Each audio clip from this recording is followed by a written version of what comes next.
Bienvenida, familia nocturna, a esta oscura fogata de historias. El día de hoy vamos a hablar acerca de hospitales siniestros, cementerios ocultos y entes malévolos. Pero antes de iniciar, permítanme darles estos 3 avisos. Lo primero, la familia nocturna de Puebla, nos vemos este viernes. Lo segundo, vamos por la marcha del millón, familia nocturna. Así es que terminando este video, si te gustó, compártelo para que cada vez seamos más, porque al llegar al millón de suscriptores en YouTube, les tenemos una gran sorpresa. Y finalmente, para todos aquellos que son nuevos, y justamente porque alguien los invitó, porque estábamos en una marcha del millón, y están aquí por primera vez, permíteme darte este consejo. Enciende la luz, porque estás a punto de iniciar una oscura fogata de historias.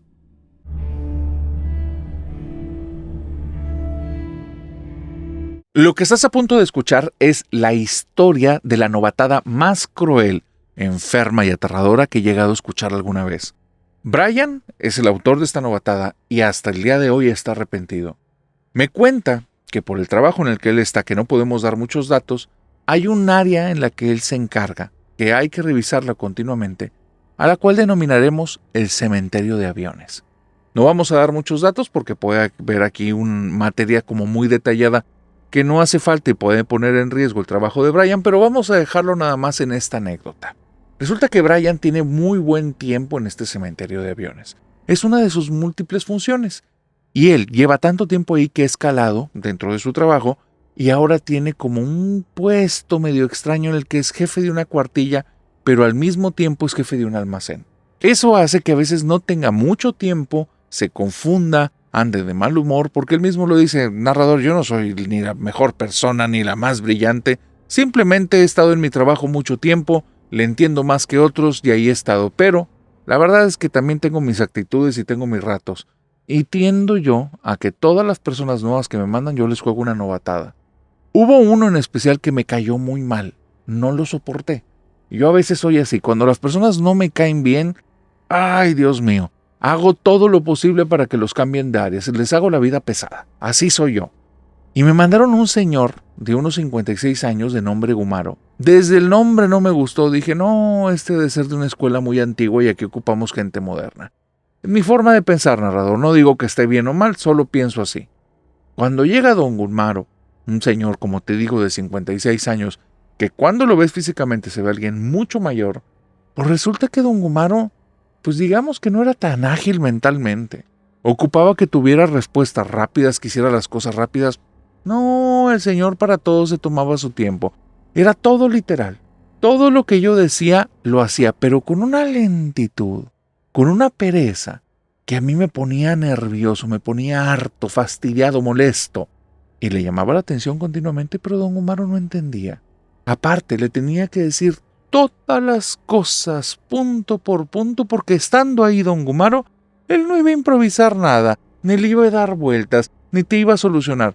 Si no le pedías cosas específicas y claras, era como si nunca se le prendiera el foco, como si nunca tuviera una idea, como si nunca tuviera iniciativa. Parece que don Gumaro era así en todas partes. No era un tema personal, pero yo me fastidié muy rápido. Sí me lo tomé personal. Un día que don Gumaro se la pasó 2 horas con uno de estos letreros de color amarillo que viene marcado como una persona trapeando el piso y que se pone para alertar a las personas que no pasen por ahí porque está mojado, y don Gumaro le dije, ve y agarra el letrero, vete a la zona que trapeaste y ponte a secarla, y se quedó en el mismo cuadrito 1 hora y media. El pobre tipo se quedó dándole y dándole y dándole, yo me ocupé de mis cosas, hasta que recibo un mensaje de radio de él, hazme el refregado favor, me está diciendo el señor, oiga, disculpe, ¿cuándo debo de parar? Es que ya se me durmió todo el brazo. Y le dije, bueno, ¿ya terminaste todo el área? Ah, tenía que ser toda. Y yo le dije, don Gumaro, pues, ¿qué está haciendo? No, pues me quedé al principio, porque no me dijo que tenía que ser toda. Dice, no, narrador, lo quería ahorcar. Terminó lesionado, me dieron una santa regañada a mí, y faltó 3 días al trabajo, y llega con el cabestrillo, y todavía viene a reportarse y dice, no, pues aquí vengo a trabajar. Ya tenía la incapacidad, narrador. Viene con el cabestrillo en el brazo que no corresponde. No, yo quiero ahorcar a ese tipo, me caía tan mal. Porque yo no sabía si se quería pasar de listillo, pero en serio, ya platicabas con él y parecía que no, que simplemente don Gumaro funcionaba diferente. Bueno, para hacer las cosas claras, me fastidié tanto que dije, se la voy a aplicar. Nunca mandamos al cementerio de aviones a alguien en la madrugada porque sabemos que ahí pasan cosas. Ya hay muchas historias. Desde que yo entré a mí me contaron que una chica de limpieza, que en una ocasión le pidieron que fuera a dar como que una limpieza para que no se llenara de alimañas y de animalejos uno de los aviones que tenía mucho tiempo abierto, y que justamente uno de los problemas por los cuales lo habían mandado ahí a ese cementerio era que nunca pudieron reparar un mecanismo que tenían en la puerta, por lo cual siempre estaba abierta la puerta. Mandan a la señora, y a mí me consta que la señora, cuando te contaba eso, se ponía tan nerviosa que empezaba a sudar y sudar y sudar, porque dijo que cuando se subió, vio todo con telarañas, estaba limpiando las telarañas, y cuando ya está llegando como a la mitad del avión, ve de repente 2 sombras del lado izquierdo sentadas en un asiento. Y cuando cruza como la mirada con esas sombras, que no se ven los ojos, pero es como sientes que haces un contacto visual. Las 2 sombras le mueven la cabeza de arriba abajo. No tienen como una forma tan definida, pero se ve el área de la cabeza. Hacen un movimiento de arriba abajo, como diciéndole sí, y ella se asusta tanto que sale gritando de ahí. Cuando van a investigar, las telarañas están prácticamente a la mitad del avión, justamente como ella dijo, pero del otro lado está intacto y no hay otro acceso al avión. La otra puerta sí está cerrada, tiene tanto tiempo cerrada que ahí no puede haber nadie, y no hay forma que haya sido alguien más, porque las telarañas están intactas. Pobre mujer, pidió que jamás la mandaran para allá y estaba tan asustada que se lo cumplieron. Bueno, no fue la única. Está la historia de una persona que decían que fue en su primera semana de trabajo cuando lo mandaron al cementerio de aviones en la noche y le tocó ver a unas personas haciendo algún tipo de ritual adentro de un avión. Justo también nos mandan por eso, porque digamos que el cementerio está medio oculto, no es algo que quede tan a la vista, pero cuando se corre a voces dónde está la ubicación, empiezan a llegar oleadas de personas porque quieren las piezas, personas que quieren quedarse a dormir en el avión, o en este caso, gente extraña que está buscando hacer rituales extraños. Este tipo lo empezaron a perseguir por el campo porque los vio, venían con capuchas descubiertas, y el tipo estaba dando un reporte que por favor le mandaran a seguridad, y lo vieron por las cámaras cómo venía corriendo, y detrás de él 3 sujetos todos vestidos de negro con capucha alta. En ese lugar en la noche pasan cosas raras, sobrenaturales y naturales también, pero nunca son buenas. A don Gumaro le iba a dar su novatada, lo iba a mandar por allá, y a las 12 de la noche, y la fui preparando. Y te lo digo así porque sí fue. Fui pidiendo que me lo fueran mandando al turno nocturno, que lo ocupaba en la madrugada trabajando allá. Te vuelvo a decir, tengo el almacén, tengo el cementerio. Así es que con la excusa del almacén, ahí lo traigo, ahí lo traigo, ahí lo traigo. Y poco a poco me voy poniendo más intransigente con él. Y don Gumaro acata las órdenes, todas las hace mal, y eso hace que me harte más y que vaya pensando cada vez más en esta forma en la que me voy a vengar y voy a hacer que se vaya de ahí de mi área. Y entonces, ya cuando se cumple una semana, narrador, que me está trabajando en el turno nocturno y que me ha pedido en 2 ocasiones que por favor lo mande al día porque quiere pasar tiempo con su esposa, dije, no vas a querer irte al día, te vas a querer ir de la empresa, hijo de la fregada. Después de que te aplique esta, ya no vas a volver. Y bueno, a las 12 de la noche, sin saber a qué lo estaba mandando, narrador, simplemente le dijimos, órale, Gumaro, lánzate por favor a dar un rondín, a dar un punto de vigilancia ahí en la zona del cementerio de aviones. Y ocurre algo. Cuando don Gumaro está yendo para allá, que es una noche en la que hacía algo de frío, había un poquito de bruma porque había bastante humedad en el ambiente, don Gumaro va cubierto con una chamarra, con una gabardina, va aparte con su linterna y lo vamos monitoreando con todas las cámaras de visión nocturna. Y pues ahí se ve don Gumaro. El otro monitor que está conmigo me dice, oye, eres un canijo, tú sabes que a nadie mandamos al cementerio en la noche, lo van a asustar y don Gumaro ya está grande, no vaya a ser que se nos infarte. Yo le digo, no pasa nada, vamos a dejarlo un rato ahí que se enfríe, y mínimo con eso va a llegar con gripa y ya no va a querer trabajar. Y mira, ya me ha faltado varias veces, con eso tengo para que lo demos de baja, y listo, que se vaya. Pero pues si ya le dan el susto, él mismo nos va a dar la baja, vas a ver. Y mi compañero me dijo que era un canijo, que no debía de hacer eso, yo no le hice caso, y sí me arrepiento, narrador. Cuando estamos monitoreando las cámaras, de repente hay un sensor que se empieza a activar, creemos que es el de Gumaro, nos damos cuenta que no, que es como unas 5 o 6 cámaras más adelante, y donde vemos al final, en una zona de este cementerio de aviones, hay un maizal. No es un maizal que le metamos mano ni que se utilice, simplemente fue creciendo y no, digamos que no lo cortamos y hasta nos sirve para ocultar el área, que se vea como un lugar ahí, en medio de la nada. Bueno, justo en el inicio del maizal hay una chica que está de pie viendo para acá, pero no se le ven las piernas. Y lo estoy viendo yo, y entonces volteo con el otro tipo del monitor y nada más me dice, no seas gacho, no dejes que vaya para allá. Dice, pero en serio, yo ya estaba fastidiado de Gumaro, ya estaba harto y dije, esta es la buena, a ver si no le pasa nada. Y le digo, Gumaro, más rápido, ¿ya?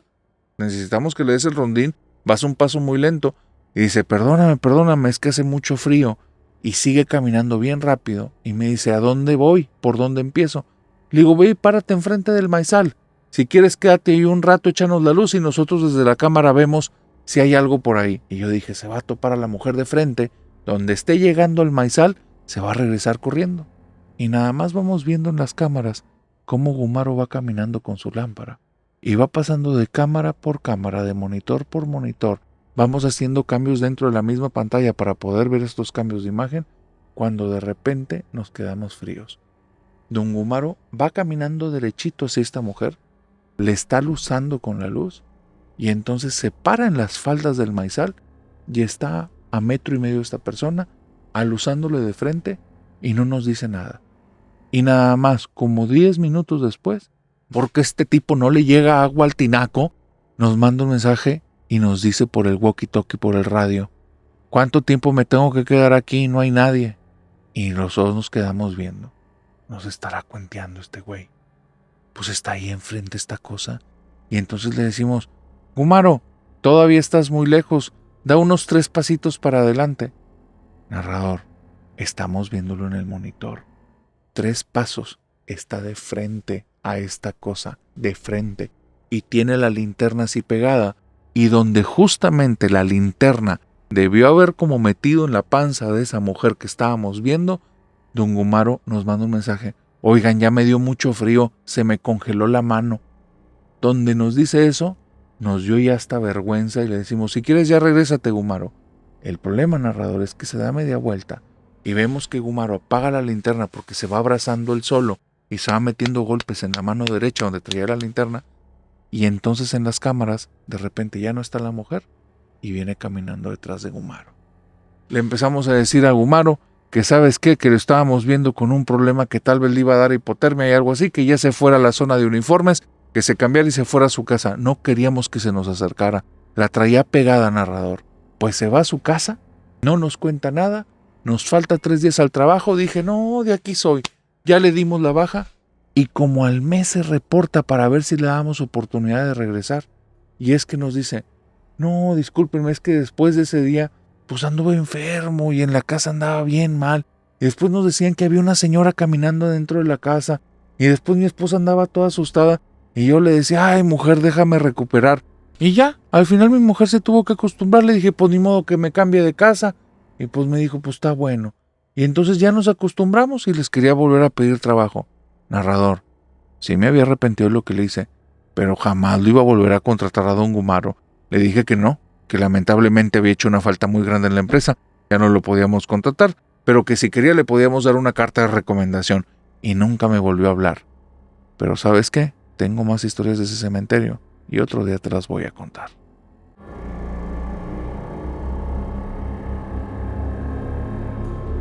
¿Habías escuchado alguna vez de Tata Chana o del hombre de la cara roja? Pues resulta que aquí en México hace ya un par de décadas había una mujer que le gustaba contar historias, así como su servidor, del mundo de lo paranormal, cosas inexplicables, cosas relacionadas con fantasmas, espíritus, entes y todo este tipo de cosas que a ti y a mí nos encantan. Tata Chana se presentaba en plazas públicas, se presentaba ahí y entonces llamaba a los niños y a todo el que estuviera escuchando y comenzaba a contar diferentes historias. Marilu, cuando tenía cerca de 11 años, escuchó la historia, en labios o en boca de Tata Chana, acerca del hombre de la cara roja. Y me dice que a partir de ahí su vida quedó marcada porque comenzó a creer en todo el tema de lo paranormal, aun cuando para ese momento nunca antes había vivido nada. Tatachana contaba que en ese lugar en el que Marilú estaba viviendo en ese momento, muchos años atrás, un par de décadas tal vez más, todo ahí era monte. Había sembradíos y eran las afueras de una ciudad. Y le contaba que en esa zona decían que por ahí andaban los duendes y los hombres de cara roja, que tenían que tener cuidado con ellos, porque no eran cosas para jugar, no eran seres que le gustaran convivir con los seres humanos y que los seres humanos por incautos se acercaban a ellos. En esa zona vivía una familia que muy apenas tenía para vivir. Hacía ahí sus labores de campo, recolectaban algunas cosas y cuando terminaban de recolectar, se iban a la ciudad, llevaban cosas a la venta y entonces regresaban a su hogar y otra vez comenzaban a recolectar porque apenas ganaban unas monedas que les servían para traer lo indispensable para el día a día. Esta familia tenía un niño. Este niño, cada vez que papá y mamá estaban en cuestiones de la labor, se salía a jugar ahí, en los campos, en las zonas que había plantas altas, había montículos de tierra, un par de arbustos por esa zona, y al niño le gustaba estar jugando por ahí, explorando, viendo, y había un lugar en especial en el que el niño le gustaba estar, y era la sombra de un árbol que era un árbol medio extraño. No sé qué tipo de árbol sea, pero la corteza que tenía afuera, si es que era corteza, era una corteza lisa, no tenía nudos, no tenía manera en la que ninguna persona pudiera escalar por ahí, y menos un adulto, porque se resbalaban. Era tan lisa que al momento de intentar como poner tus manos con fuerza en el tronco, se iba para abajo por el peso. Y el segundo problema por el cual era imposible estar arriba de ese árbol, era porque las ramas eran muy altas. Todo el tronco, que era bastante largo, estaba liso, y las ramas hasta arriba, lo que hacía que si no llevabas una escalera o algún tipo de aditamento para alcanzar a esa zona de las ramas, no había forma en la que te treparas ahí. Bueno, este niño iba y se sentaba a la sombra de ese árbol y al final estaba jugando todo el día. Papá y mamá le hablaban todo el tiempo acerca de que tenía que ser obediente, no había que desobedecer y nunca jamás jugara ni con los duendes ni con los hombres de cara roja. Al final quedaba como una leyenda, porque el niño fue creciendo y de ser un pequeñito de apenas 4, 5, 6 años, llegó a los 7, 8, 9, 10, 11 años. Y a los 11 años las cosas se pusieron complicadas. Y Marilú estaba sorprendida por el relato, porque ella en ese momento tenía la misma edad del niño del que estaban hablando. Y ella, Tatachana, contó que un día comenzó una discusión en casa.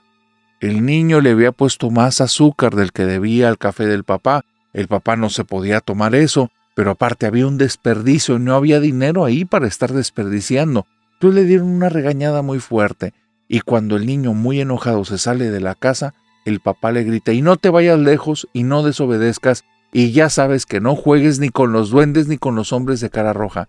Y el niño muy enojado dijo: pues yo voy a jugar con quien quiera y a mí ya no me vas a estar dando órdenes, y se fue. El niño enojado, llorando, haciendo su berrinche y muy molesto, se fue caminando. Papá y mamá no le prestan atención, se vuelven a enfocar ellos en sus labores, van a la ciudad a vender las cosas después de haber recolectado y cuando regresan es cerca de las 4:30 de la tarde y el niño no está en casa. Y el niño no está en su zona de juego, ni está donde exploran, y están gritando una y otra vez: ¡Bernardo! ¡Bernardo! ¡Ven! ¡Ya, hijo, ven! ¡Ya preparamos de comer! ¡Ven para acá! Pero Bernardo no aparece. Todas y cada una de las zonas aledañas a donde ellos vivían fueron exploradas a detalle. El árbol en el que Bernardo se sentaba ahí para pasar las tardes y estar a su sombra fue uno de los primeros lugares que investigaron y no había nada ni rastro de él. El problema es que no había tampoco huellas, no había forma de estarlo rastreando. Se desesperaron tanto los papás cerca de las 7:30 de la tarde que se fueron de nuevo al pueblo. Y al llegar a la pequeña ciudad, empezaron a buscar a alguien que fuera como algún policía, alguna persona que estuviera como encargado del tema como de búsquedas, y logran dar con una persona que los va a ayudar. Esta persona moviliza a vecinos, moviliza un par de policías y empiezan entonces a moverse no como un tema oficial, sino un tema de ayuda porque ven a estos padres angustiados y se mueven todos al ranchito de estas personas. 1, 2, 3, 4, 5, 6 horas de búsqueda, todos exhaustos, están cansados a más no poder. Han revisado todos los terrenos cercanos de cabo a rabo y de repente un grito. ¡Aquí está! El niño está arriba en el árbol. Un árbol que ya habían revisado más de una decena de veces ese día, y el niño arriba, totalmente asustado, metido entre las ramas, no lo podían bajar. ¿Has escuchado hablar de la mirada de las 1000 yardas? Pues Bernardo lo tenía, porque después de que 3 personas se tuvieron que subir en los hombros del otro para hacer como una escalera humana, para poder llegar con él no quería que lo agarraran y gritaba, no verbalizaba cosas y sabía hablar perfectamente, no verbalizaba nada, gritaba, daba manotazos y patadas, soltaba alaridos y entonces lo bajaron de ahí. Tuvieron que someterlo entre las 3 personas porque estaba soltando golpes y patadas y estaba descontrolado, pero su mirada estaba perdida, como si hubiera visto algo terrible, como si hubiera visto algo que ningún ser humano debería de presenciar. Bernardo se va a dormir y Tatachana va contando que 3 días durmió Bernardo. 3 días no lo pudieron despertar. Gritaba y hablaba en sueños y decía la cara roja, la cara roja. Y entonces no ocupaban más historias. Ellos entendieron. Bernardo había estado en contacto con uno de los hombres de cara roja. Y dicen por ahí que los hombres de cara roja sí tienen el rostro rojo, pero no son hombres. Son algo mucho peor y les gustan los niños que desobedecen. Eso es lo que contaba Tatachana. Y Marilu, la chica que nos manda la historia, dice, narrador, yo creo que Tatachana la contrataban los papás para contarnos historias, porque ella tenía muchas historias, los hombres de cara roja, las mujeres de manos amarillas y los niños de pies azul. Si te gusta esta historia, avísame para contarte más.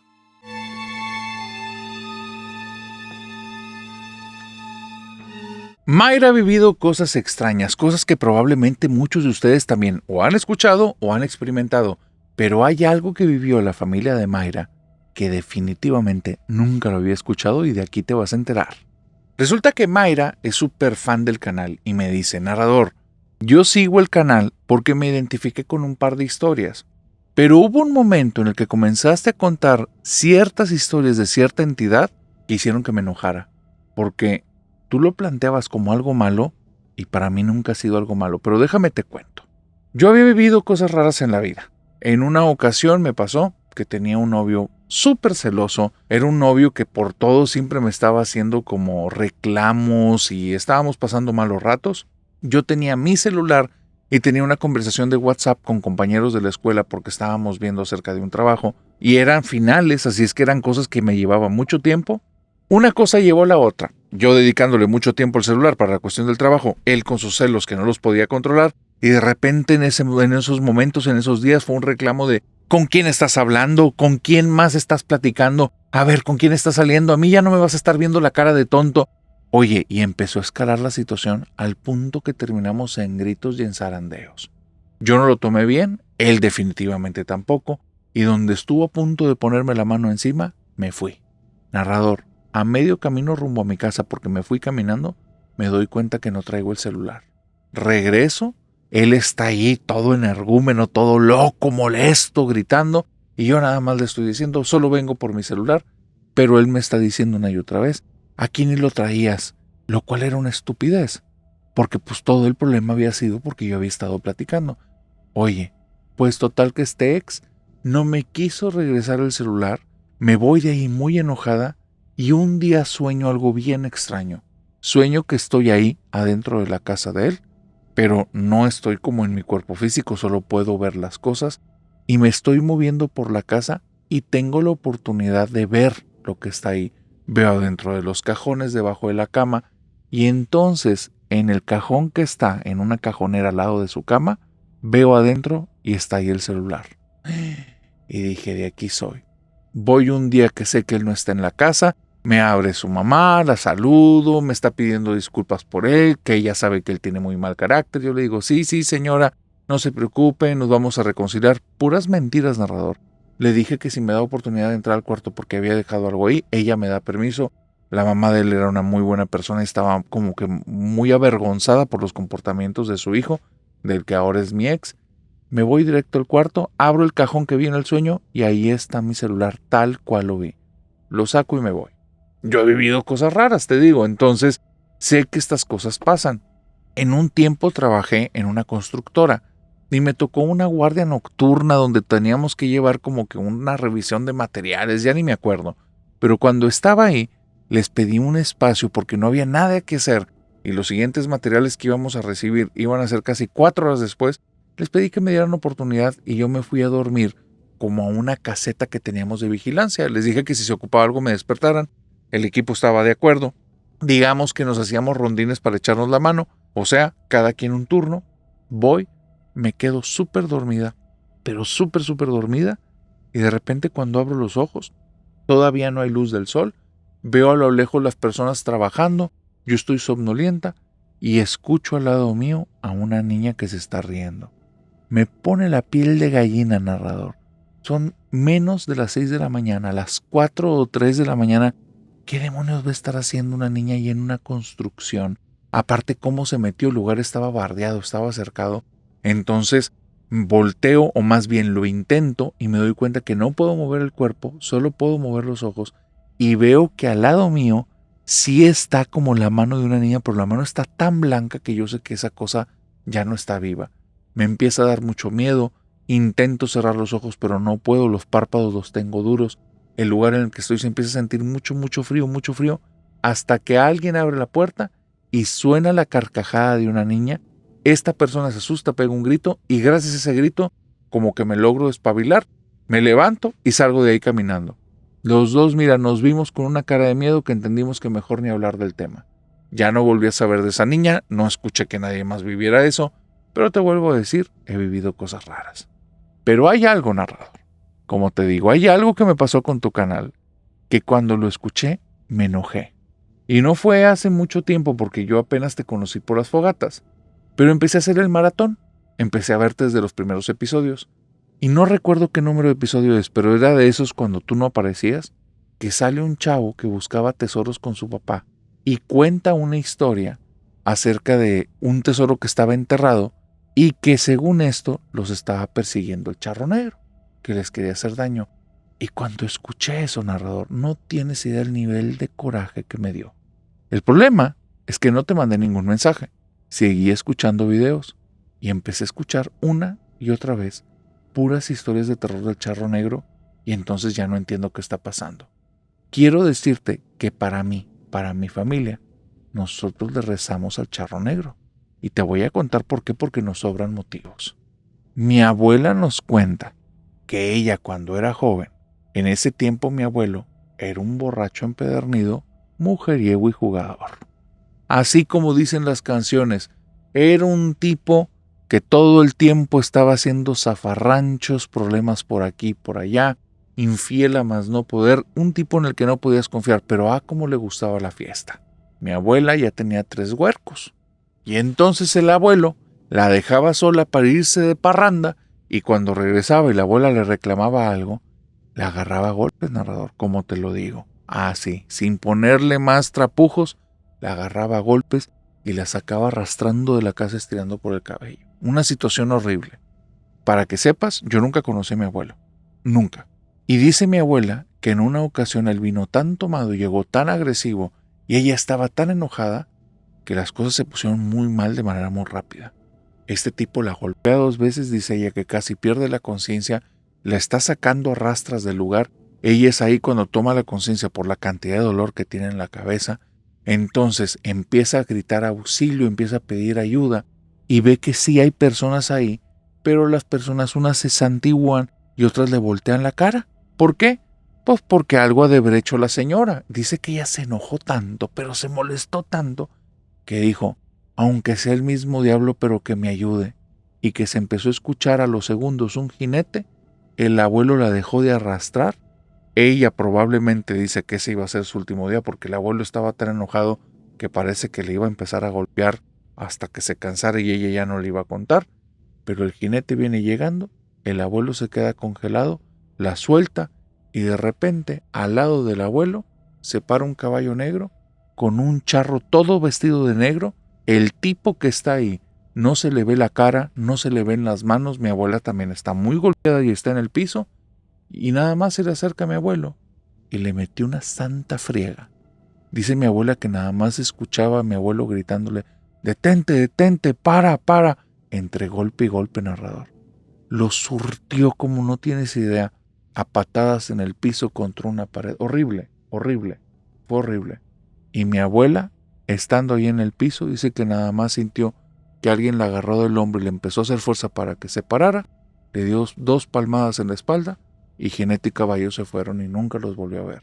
Y desde entonces, mi abuela se hizo la idea que el charro negro era su ángel de la guarda y decía, a veces mi ángel de la guarda puede ser también el diablito. Pero ahora, narrador, que ustedes me lo están planteando que realmente es el diablito y no es bueno, ya me lo estoy pensando 2 veces.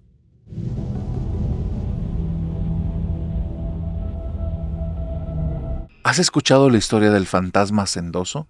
Cuando teníamos los duelos de historias, vino y nos acompañó Luis Martínez. Luis Martínez nos contó una historia de un fantasma hacendoso. Desde ese entonces al día de hoy no había vuelto a escuchar ese nombre o ese título que le podían dar a un tipo de entidad, hasta que ahora Juan nos mandó esta historia. Juan Federico, vamos a llamarlo Juan, es un fan del canal y nos manda una historia que está de locos. Él cuenta que su abuelo era una persona como de un talante, una forma de ser muy concreta. Era una persona de muy pocas palabras, de mucha actividad física en la casa y que desde que él es muy chavito, su abuelo ya era una persona entrada en años. Se movía en la casa pero para puras cuestiones de limpieza. Tenía muy poco tiempo, muy poca oportunidad o muy pocas ganas de convivir con los demás. No se dice que es un tipo amargado, pero digamos que quería a su manera y no era una manera tan común. El abuelo, si llegabas a la casa, estaba barriendo. Si no, estaba trapeando. Si no, estaba limpiando la mesa y si no, andaba lavando trastes. Él se pasaba mucho tiempo en cosas de limpieza, para moverse de aquí para allá. Yo me acuerdo más de la voz de mi abuela que la de mi abuelo. Mi abuela hablaba por él y decía, es que le gusta hacer eso porque con eso se distrae. Es que haciendo eso, él está haciendo algo de ejercicio, ahí sí se mantiene en forma. Y mi abuela siempre hablaba por él. No me acuerdo de mi abuelo diciendo por qué todo el tiempo estaba lavando, trapeando o haciendo quehaceres de la casa. Mi abuela era una persona también muy movida, pero extraño. Ella le metía más a temas de la plomería, de la carpintería, de electricidad, y mi abuelo más en temas de limpieza. No recuerdo tampoco pláticas de papá y de mamá, porque mi abuelo falleció cuando yo tenía 10 años, yo hoy tengo 45, ya pasó mucho tiempo. Pero hubo una situación que ocurrió justo después de que falleció que fue muy extraño. Un día, no sé si 1 mes o 2 meses después del fallecimiento de mi abuelo, estamos todos en la casa del abuelo. Ahí todavía está mi abuelita todavía no se repone. Vuelvo a decir, aunque mi abuelo era una persona como muy silenciosa, de pocas palabras, realmente quería a su manera. Y mi abuela se sentía muy amada por él. Cuando estábamos todos ese día, nos quedamos hasta tarde trayendo como anécdotas del abuelo. Y era muy chistoso, narrador, porque eran puras anécdotas relacionadas con cosas que tuvieran que ver con limpieza. ¿Se acuerdan cuando fuimos de vacaciones? Y que él llegó al cuarto y bien enojado salió. Y lo único que dijo fue a la gente de ahí de recepción, denme una escoba. Y es porque había encontrado cosas tiradas en su habitación y lo pusieron de malas. Oh, ¿y te acuerdas cuando eran bebés? Que trajo un montón de toallas sanitarias y en un baño público primero comenzó a lavar toda la mesa donde iban a poner ahí a los bebés para hacerles el cambio del pañal. Y después cuando acabamos todo se quedó otra media hora el señor limpiando todo el lugar como si fuera el intendente. Había 1001 anécdotas de mi abuelo relacionados con la limpieza. Mi abuelo por alguna extraña razón lo hacía. Según mi abuela, como te digo, tal vez por cuestiones de ejercicio, por cuestiones de mantenerse en condición, no sé. Pero me hizo mucho ruido algo que dijiste en esos primeros episodios. Tú en los primeros episodios del canal mencionaste que tenías una teoría acerca de las personalidades. Que cuando las personas tienen como que un apego a lo material muy fuerte, a veces no descansan. Y el espíritu o el alma quiere seguir haciendo eso que hacían en vida. Bueno, ahí te va lo que nos pasó. 1 mes o 2 meses después de que mi abuelo había fallecido, estamos en la casa de mi abuela, que ahora está mi abuelita ahí, y entonces estando ahí nos quedamos a dormir porque nos dio hasta noche hablando estas anécdotas que te conté. Bueno, narrador, no sé si eran las 12 de la noche pasaditas, yo ya me había ido a dormir, cuando me despierta el sonido de trastes en la planta baja. Pero aquí hay una situación bien particular. El sonido de los trastes, no ocupé escucharlo ni siquiera 10 segundos. Era un ritmo muy específico. Un tipo de lavado, de pulido de platito, porque lo secaba mi abuelo siempre con una toalla, que sonaba un rechinido. Y después de eso, ¡pa!, donde agarraba el plato y lo ponía en un lugar. Si era el segundo, tercero o cuarto plato, ibas a escuchar un pa, porque él lo golpeaba y lo acomodaba. Y agarraba el siguiente plato y otra vez, lo agarraba, pa, tic, tic, tic, y lo dejaba ahí. Ese tic, tic, tic era que acomodaba y pegaba con los platos de los lados, narrador. Y mi abuelo empezaba siempre de los extremos hacia el centro. Entonces, llegaba un momento en el que todo era un ruidazo. Bueno, 30 minutos escuchando eso. ¿Sabes qué era lo raro? Nadie lava los platos como él. Nadie con tanto detalle. A nadie le importa tanto. Simplemente le damos una pasada y ya. Los dejábamos secar. El abuelo era el único que le daba esa pasada. Y entonces me acordé que esa noche, después de la plática, habíamos dejado toda la mesa sucia. Estoy a punto de bajar al primer piso para ver quién es el que está haciendo este sonido, porque definitivamente está como imitando al abuelo, cuando comienzo a escuchar el rechinido de la mesa, que es exactamente como el abuelo lo hacía, y después de eso un tipo de barrido que era exactamente el del abuelo. Y ahí sí, narrador, me sentí como muy nervioso, porque ok, una cosa es imitarlo en una cosa y otra cosa es imitarlo en todo. Y también me quedé pensando que tal vez estaba dormido y este era un sueño, o que me estaban jugando una broma, o que estaba ahí en una situación que tenía que ver con algún tipo de fantasma o espíritu. Me subo las escaleras, voy al cuarto donde estaban mi hermano y mi hermana, les hablo y resulta que están ahí con los ojos abiertos, muertos de miedo, haciéndose los dormidos, y nada más me dicen, no nos molestes, también lo escuchamos.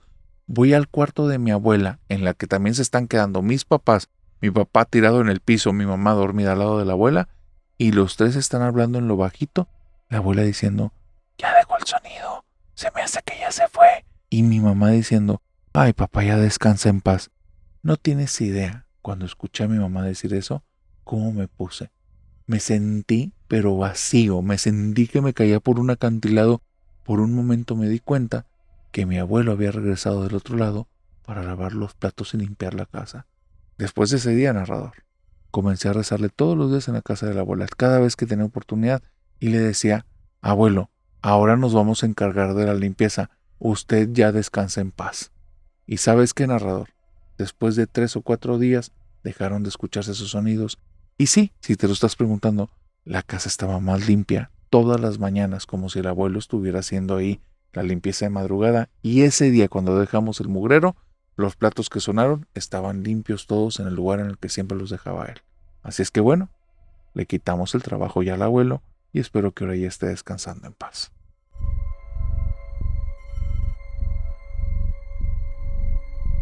Si estás a punto de dormir y quieres descansar, no te recomiendo que escuches esta historia. Resulta que Magali tiene solo una vivencia, una cosa que le ocurrió que no sabe por qué pasó, pero espera que nunca le vuelva a pasar nada, porque eso estuvo a punto de acabar con su familia. Magali no practica brujería, no practica nada espiritual, nunca ha jugado Ouija ni nada de invocación. No sabe, no tiene idea por qué le ocurrió esto. Llevaba una vida normal. Su vida era una de las vidas más tranquilas que te puedas imaginar. Ella estudió para dentista y nunca terminó como de ejercer. Al año que sabe de la carrera, porque se había tomado un año sabático una vez que terminó, conoce al que después va a ser su esposo y nunca trabajó. Y todos felices. Su esposo era una persona que le había ido muy bien económicamente, que se la llevaba a ella casi por 10 años, pero desde que se vieron fue amor a primera vista.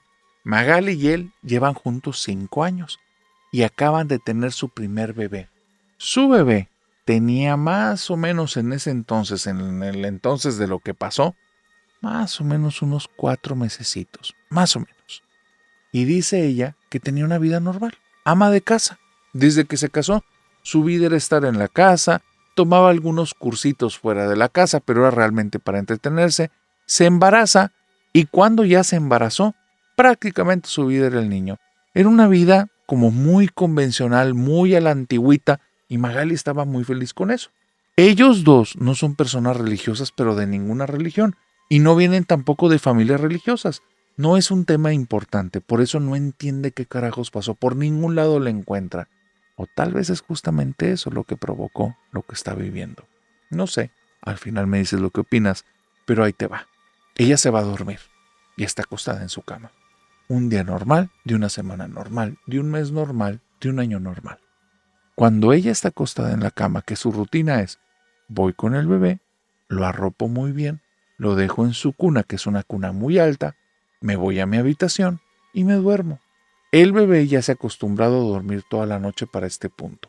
Muy tranquilito puede ser, o puede ser que haya muy buena sinergia con Magali, pero el punto es que ella se va a dormir y hasta que se levanta ya cerca de las 5:30, 6 de la mañana, el bebé se despierta al poco tiempo. En esta ocasión está dormida y está soñando y se da cuenta que es un sueño, porque se da cuenta que está ahí en un lugar que todo es oscuro, todo es negro, no hay nada. Y comienza a escuchar el llanto de su bebé. Llega instantáneamente la angustia y siente que el bebé la necesita. Si es que comienza a moverse, pero todo es oscuro, no hay nada, no hay a dónde ir. No hay arriba, no hay abajo, no hay izquierda, no hay derecha, no hay nada. Y entonces en medio de la nada hay un brillo rojo y de un momento a otro hay una mujer. La mujer no se sabe, ella no distingue si lo que tiene es pintura de color rojo o su piel es de color rojo o está lastimada y espero que me puedas entender. O sea, trae líquido vital rojo sobre ella. Algo así está. Esta mujer no le da ninguna confianza, al contrario, desde el momento en el que la ve en ese sueño, en su mente surge la palabra que es casi un grito, bruja. Y cuando ella piensa en la palabra bruja, empieza a intentar alejarse de ella, pero el llanto del bebé se acentúa. Y entonces, intentando girar, te vuelvo a decir, no tiene un cuerpo físico, no voltea y ve su cuerpo, pero puede girar como ese campo de visión, todo es oscuro, el único punto que logra ver es la mujer y ahora cuando logra girar, ahora vuelve a ver a la mujer, pero en un lugar que ahora sí, ya no todo es oscuridad. Y el lugar lo reconoce al instante, es la habitación del bebé, y el bebé está llorando y la mujer al lado de la cuna. Esta mujer se agacha, mete las manos en la cuna y levanta al bebé. Magali está que no puede con eso, quiere gritar pero no tiene boca, sus pensamientos sí están ahí y con todo lo que ella puede está de alguna manera diciendo que por favor alguien ayude a su bebé, que esa mujer no lo toque y le empieza a decir, bruja, demonio, monstruo, aléjate de mi bebé, aléjate. Y entonces esa cosa que está ahí, esa cosa que parece mujer, que está toda pintada de rojo, levanta al niño y se lo lleva caminando. Sale de la habitación, Magali de alguna manera logra salir detrás de ella y entonces llega al pasillo y justo a mitad del pasillo hay un cuadro que su esposo en algún momento de su vida pintó. Y cuando está justo en ese cuadro, la mujer voltea a ver a Magali y le sonríe y Magali le dice, vuelvo a decirte, no con su boca, tal vez con sus pensamientos, pero le dice con un grito, nadie te dio permiso de estar aquí, vete. Y cuando dice eso, la mujer se le queda viendo y de tener como un rostro sonriente, medio malévolo y macabro, ahora la ve con odio. Comienza a gruñir, toma al bebé en sus brazos, lo pone en el piso y la ve con una cara como de asco. La mujer se voltea y se va caminando. La escena que Magali tiene es clara, el bebé prácticamente abajo del cuadro que pintó su esposo. Entonces Magali abre los ojos en el mundo real, se da cuenta que está agitada, está toda sudorosa y tiene mucho miedo. Tiene miedo no por ella, por el bebé. Se levanta de la cama de un brinco, el esposo estaba dormido en algún punto de la madrugada, llegó y se acostó. Ella con el brinco lo despierta, él le dice, mujer, ¿qué pasa? Ella sale corriendo de la habitación y justo en medio del pasillo, la escena que hace que esté aterrada. Ahí, debajo del cuadro del esposo, está el bebé, arropado, tiradito. Nadie lo sacó. Las ventanas y puertas están cerradas, eso se van a dar cuenta el día siguiente. Pero cuando llega, se agacha y lo levanta, el cuerpo entero le tiembla porque hay una sensación, hay algo dentro de la casa y no es un ser humano. Cuando levanta al niño y se lo lleva al cuerpo, entonces suena en la habitación del niño, que está prácticamente al lado de ella, un rebuzne de un burro, pero es algo atronador, horrible. Ella cuando lo escucha toda la piel se le eriza, aprieta al niño con muchas fuerzas y con los ojos cerrados se voltea, se va caminando a su habitación y cierra la puerta. Cuando está ahí con su esposo, el esposo nada más lo abraza y le dice, vamos a bautizar al niño. No son religiosos, pero sí habían escuchado muchas historias de brujas. Y ahora Magali me dice, narrador, si lo llevamos a bautizar. Fue todo un tema porque nosotros no creemos en eso, pero después de eso nunca me volvió a pasar nada. No sé si por bautizarlo nos dejaron de molestar o por lo que le dije esa cosa, pero esa cosa que vi en mis sueños parece que sí era real. Y ahora yo te pregunto, ¿qué crees que fue eso con lo que se topó Magali en sus sueños? Déjamelo aquí en los comentarios.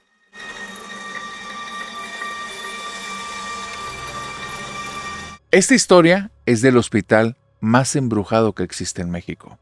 Manuel y Jairo se consideran compañeros de armas, amigos, casi hermanos y cazafantasmas. Y todo esto es por las circunstancias en las que se conocieron 10 años atrás. 10 años atrás comenzaron a trabajar en un hospital que era del Seguro Social. Ellos dos entran sin una planta, es un contrato, un tiempo definido y después van a ver si lo renuevan. Tienen cerca de 5 meses ahí, cuando el jefe les dice que si realmente quieren la plaza, tienen que trabajar ahí mínimo 1 año en el turno de madrugada, que nadie lo aguanta, y que si le aguantan a él cerca de ese año, entonces los va a considerar para la plaza. Jairo y Manuel lo platican, muy serios van con el jefe, le dicen que va, que si les promete la plaza, que sin ningún problema se quedan en el hospital. Y sí, turno de madrugada y sí 1 año. Hacen el cambio, van al turno de madrugada y durante casi 11 meses no pasa absolutamente nada, pero nada, excepto el último mes.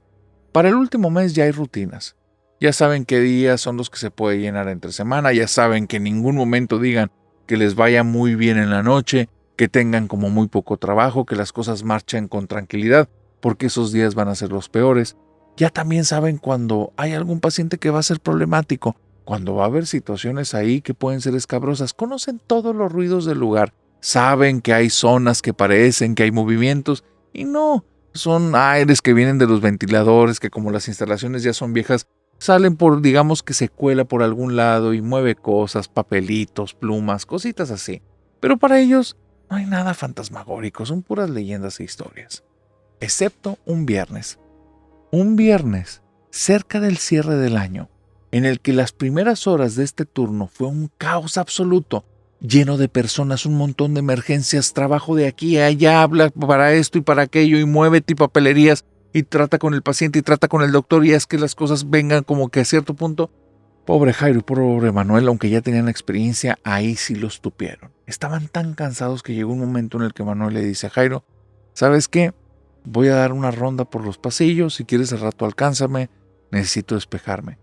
Manuel le dice a Jairo que está bien, que él vaya, y entonces Jairo comienza a caminar por los pasillos y llega a la zona de pediatría. Hay algo muy extraño. Justo al lado de una zona de recepción que para esa hora está apagada porque solo lo reciben por medio de la zona que es de emergencias. En esa zona que están las luces apagadas y ahí en la recepción al lado hay una banca y hay una niña de más o menos unos 6 añitos y está sentada con un pañal y está ahí. Y la niña está jugando con los pies balanceándolos en la banquita. Jairo llega, la ve y le dice, ¿y dónde están tus papás? Y la niña voltea, se le queda viendo y se empieza a sonreír y empieza a reírse y sigue moviendo los pies. Entonces Jairo le agarra la mano y le dice, vente, tus papás han de estar muy preocupados, te voy a llevar con ellos. Así es que se trae a la niña, van caminando los dos y comienzan a caminar por el pasillo. Y cuando van caminando por el pasillo, hay varios cristales que son de las puertas de algunos de los consultorios y siente de repente en algún momento que la mano de la niña se puso muy fría. Y entonces le da pendiente que la niña vaya a terminar enferma y después lo quieran culpar a él. Así es que voltea a la derecha y antes de voltear a ver a la niña completa, le pasa algo. Mientras traía a la niña de la mano, le vino ese pensamiento, va caminando cansado, voltea y al voltear sigue caminando y pasan por 2 consultorios que las puertas estaban uno al lado del otro. En el primer consultorio, Jairo ve a la niña y él está agarrando de la mano. Y en el segundo se queda paralizado porque él está ahí agarrando el aire y ahí no hay ninguna niña. Siente la mano y le está agarrando con su mano. Voltea y cuando voltea, ahí no hay nada, pero sí siente la mano que la trae en la suya. Así es que le da tanto miedo que abre la mano y comienza a escuchar los pies descalzos de la niña que van avanzando por el pasillo donde ya le sacaron la vuelta y ya lo adelantó, y se empieza a asustar horrible. Toda la fuerza que tiene de voluntad y toda su energía la concentra para poderse mantener ahí, sin gritar, sin hacer un espectáculo, y entonces se aguanta, va caminando y escucha que del otro lado del pasillo alguien viene caminando, y entonces dice, por favor, que sea Manuel, le tengo que contar lo que acabo de vivir. Y en eso escucho un grito, pero un grito bien reventado, y el grito lo reconoce, es Manuel. Jairo va corriendo y cuando llega, Manuel está asustadísimo y le dice, Jairo, ¿qué pasó? Dice, escuché unos pasos y empezaron a correr para acá, y donde volteo veo una niña, pero la veo en el reflejo y aquí no. Y Jairo se le queda viendo con miedo y nada más dice, te creo, hermano, me acaba de pasar lo mismo. Los dos están asustados, se van a otra sala del hospital, están muy agitados, y de repente Manuel le dice, oye, ¿y si la hacemos de cazafantasmas? Y Jairo le dice, ¿de qué estás hablando, güey? Lo que nos acaba de pasar, ¿cómo vamos a explicar esto? ¿Cómo le vamos a decir a la gente? Es más, creo que no le debemos de decir a nadie lo que nos pasó porque nos van a correr. Y Manuel le dice, no, pero si hacemos algo y si lo capturamos y si tenemos pruebas. Y Manuel se empieza a alucinar, como si es algo que pudiera manejar. Y mientras están ahí discutiendo si lo manejan o no, Jairo empieza a temblar, se empieza a poner pálido y le señala una ventana. En la ventana lo que ve es algo horripilante. Ahí en la ventana, Manuel ve a una niña, pero Jairo está viendo una ancianita. Y eso lo saben porque Manuel le dice, mira el reflejo de una niña y no hay nadie ahí. Y entonces Jairo le dice, ¿cuál niña? Esa es una viejita. Y donde escuche eso Manuel, pega el grito en el cielo, los dos se van corriendo por el pasillo y van al área en la que ya tienen el resto de compañeros. Y cuando van llegando ahí, hay un trapeador que está tirado en el piso. Algo les pasa, quieren guardar la compostura, quieren bajar el acelere que traen, así es que se detienen un momento para respirar y escuchan unos pasitos descalzos que van pasando desde detrás de ellos, pasan justo en medio de ellos y sienten el vientecito frío entre los brazos de los dos, y cuando los pasos llegan exactamente a donde está ese trapeador tirado, el trapeador se levanta solo y se pega contra la pared, y los pasos siguen caminando, siguen escuchando y sí, en el piso, huellas mojadas de unos pies que primero se ven pequeñitos y después se ven un poco más grandes. Desde ahí, Jairo y Manuel ya no querían trabajar en ese hospital. Así es que al día siguiente van directamente con el jefe, le cuentan lo que pasó y le dicen, jefe, ya, no importa que hayamos completado el año, no podemos trabajar aquí. Y el jefe del área les da como respuesta lo más extraño que han escuchado en toda su vida. Les dice, no les voy a aceptar su renuncia. Ustedes dos se van a quedar a trabajar aquí. Son los que más me han aguantado.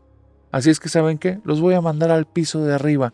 Ya no es emergencia, si van a trabajar de día, ahí ya no pasan tantas cosas. Y Manuel y Jairo me cuentan que narrador, sí, en el piso de arriba ya no pasaban tantas cosas, pero ese hospital está absolutamente embrujado.